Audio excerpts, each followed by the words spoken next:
raw ang paghahanda ni Senator Antonio Trillanes para sa ikinakasang debate nila ni Vice President Jejomar Binay.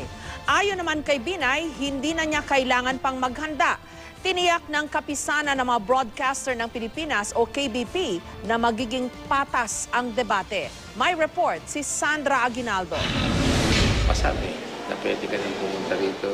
Sa debate ni na Vice President Jejomar Binay at Senador Antonio Trillanes IV sa November 27, 4 na paksa ang tatalakayin ayon sa kapisanan ng mga broadcaster ng Pilipinas o KBP.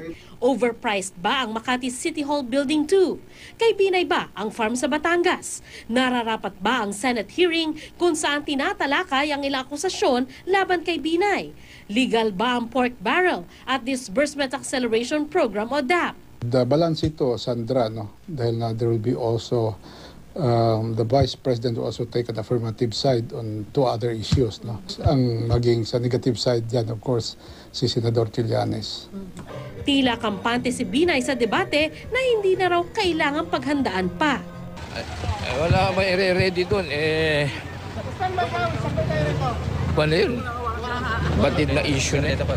Sinabi ni Trillanes, dehado siya sa debate dahil hindi naman siya abogado. Pero fino-formulate ko na rin yung mga opening and closing statements ko. Then at some point, i-rehearse namin ito lahat. We will be conducting mock debates and simulated debates para talagang kakaririn natin ito. ayon sa KBP, magiging formal ang debate. Hindi pwede ang bangayan dahil may takdang panahon kung kailan magsasalita at orasan ito. Kapag nagkataon, matutunghayan ng publiko ang tugon ni Binay sa mga isyong pinupukol sa kanya. Matatandaang sa kabila ng ilang imbitasyon, hindi sumipot si Binay sa mga isinasagawang Senate hearing. Nauna rito, sinabi ni Pangulong Noynoy Aquino na humingi ng payo ang Vice President sa kanya kung pwede bang ipatigil ang pagdinig sa Senado. Sabi ni Senate President Franklin Drilon, tinawagan siya ng Pangulo tungkol dito. Pero tumawag si Presidente Pinoy sa akin at nirelay yung request ni Vice President Binay na itigil ng investigasyon. Ang sagot ko, sir, you were part of the Senate before. Alam niyo naman that nobody can dictate on the senators what to do.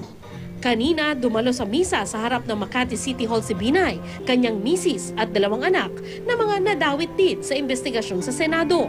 Birthday kasi ng Vice Presidente bukas at nag-birthday naman kahapon ang may bahay niyang si dating Makati Mayor Elenita Binay.